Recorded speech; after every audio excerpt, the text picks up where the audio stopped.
En primera instancia, saludo cordial a mis queridos y directos alumnos. El que les habla es el profesor José Alberto Zúñiga Pérez. Tema: funciones del lenguaje. Cuando hablamos de las funciones del lenguaje, lo primero que tenemos que conocer es qué es el lenguaje. Cuando nosotros hablamos del lenguaje, tiene tres conceptos o definiciones. La primera: es exclusivo de la especie humana. Solamente el ser humano tiene la capacidad de utilizar el lenguaje. Dos, me dice que cualquier forma que el ser humano utilice para comunicarse se le llama lenguaje. Y tres, existe dos tipos de lenguaje: un lenguaje que es articulado y un lenguaje que es no articulado. Cuando hablamos de lenguaje articulado, exclusivamente es el uso de la palabra, ya sea en forma oral o en forma escrita. Cuando decimos que el lenguaje es no articulado, se utiliza cualquier otro mecanismo, menos la palabra. Ahora, según cómo nosotros vamos a utilizar el lenguaje, tiene funciones. Ahí nace este tema: funciones del lenguaje.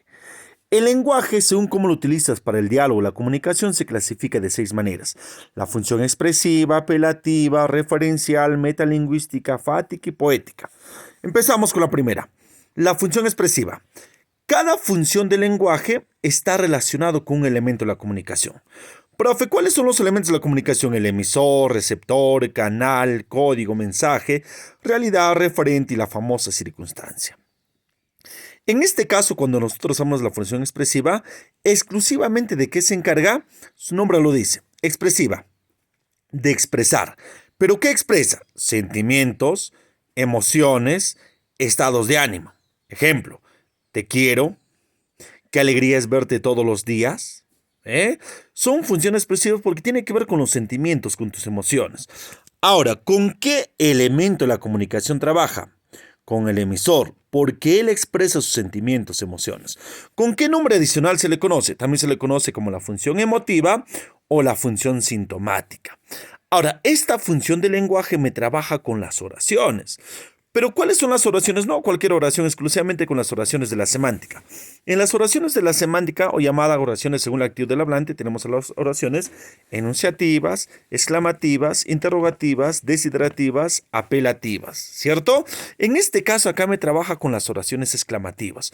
¿Por qué? Porque estas oraciones exclusivamente tratan o están en contacto con las emociones, estados de ánimo. ¿Ve? Como podemos poner el ejemplo: te quiero mucho. Gol, que aparte de eso es una oración unimembre, pero como tiene que ver con los estados de ánimo, se les llama oraciones exclamativas. Siguiente función. Me dice que es la función apelativa. La función apelativa, ¿cuál es su función primordial? Es exclusivamente cambiar la conducta o comportamiento del receptor. ¿Pero cómo la cambia? Mediante orden, mandato, ruego. Ahora, ¿con qué elemento de la comunicación está relacionada? Con el receptor, porque en él se incide todo el mensaje. A él es lo que se intenta cambiar su conducta, su comportamiento, etcétera, etcétera. Redundo, ¿mediante qué? Orden, mandato o ruego. ¿Cómo se le conoce? También se le conoce como función conativa, función de llamada, función imperativa o función combinativa. Profe, no puedo hablar bien combinativa. Fácil, haz de cuenta de que está pronunciando combinativa, la función combinativa. Profe, un ejemplo. Por ejemplo, ¿no? Prohibido fumar. Ahí está. O espérame en la casa. O prohibido jugar.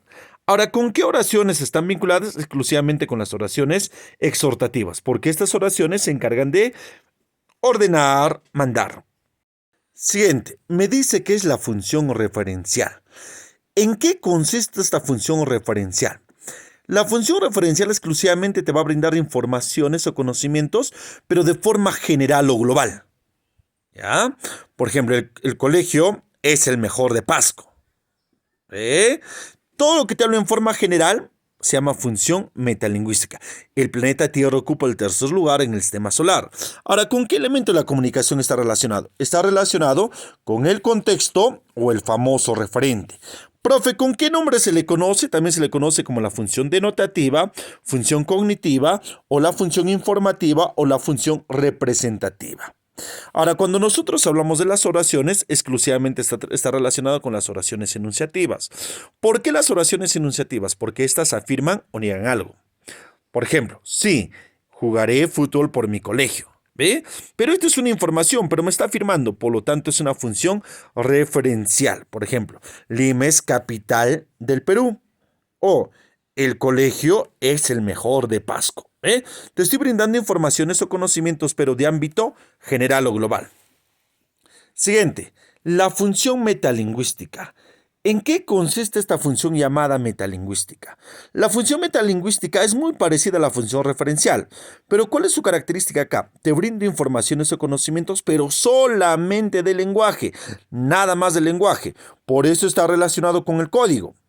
Ahora, ¿con qué nombre adicional se le conoce? También se le conoce como la función de glosa, la función reflexiva o la función semántica. Pero ojo, nada más te tiene que hablar del lenguaje. Por ejemplo, la semántica estudia el significado de las palabras.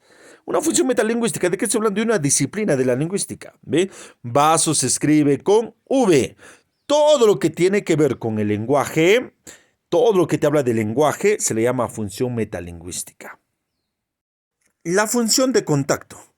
Cuando hablamos de la función de contacto, acá tiene tres funciones primordiales. ¿Cuál es? La primera, verifica la función del canal. Verifica que este canal me esté funcionando en forma adecuada. Por ejemplo, 1, 2, 3, 1, 2, 3, probando micro, aló, aló, ¿me escuchas? Estoy verificando que el canal, ya sea el micro o el celular, me esté funcionando en forma adecuada. Otro, verifica que el mensaje se haya entendido. ¿Cómo así verifica que el mensaje se haya entendido? Con las preguntas. Ejemplo, cuando se hace una clase en el salón, yo automáticamente te hago esta pregunta. ¿Me entendiste? ¿Se entendió? ¿Está claro? Al hacer estas preguntas estoy verificando que tú el mensaje que yo te he enviado hayas entendido en forma adecuada. Y por último, inicia y o culmina la comunicación. ¿Dónde encontramos eso? Con los saludos. Buenos días, buenas tardes, hola amiguitos, ¿cómo están? Etcétera, etcétera. Ahí estoy haciendo una función de contacto, porque estoy iniciando o culminando el acto comunicativo. ¿Ve? Ahora, ¿con qué nombre adicional se le conoce? También se le conoce como la función fática. ¿Ya? Ejemplo, aló, 1, 2, 3, 1, 2, 3, probando micro, ¿me entendiste? Etcétera, etcétera. Siguiente, la función poética. Cuando nosotros hablamos de la función poética, ¿en qué consiste? Exclusivamente adorna, embellece el mensaje con figuras literarias, a metáforas, catáforas, anáforas, hipérbole, hiperbatón, antítesis, etcétera, etcétera. ¿Con qué elemento de la comunicación me trabaja? Con el mensaje, porque adorna este mensaje. Ejemplo. Tan gentil y hostil en su caminar es mi dama, benignamente de humildad vestida. Se aleja, pero yéndose a lavar. ¿Ve? Estoy embelleciendo, estoy adornando el mensaje. A esta función también se llama función estética, función literaria o también función de retórica. Ejemplo, tus ojos como dos luceros. Ahí está, ¿ve? ¿Qué he hecho? He adornado el mensaje. Ahora, ¿me escuchan acá como especie de conclusión? La función expresiva, la función apelativa y la función referencial se le conoce como las funciones básicas del lenguaje, también conocida como la tricotomía Descartes-Bourlier. Mientras que la función, metalingüística, la función fática y la función poética es conocida como la tricotomía boeriana. ¿Ya? Acá nuestro amigo Roman Jakobson, la función metalingüística y la función fática, y Mukuromsky, la función poética. Muy bien, muchachos.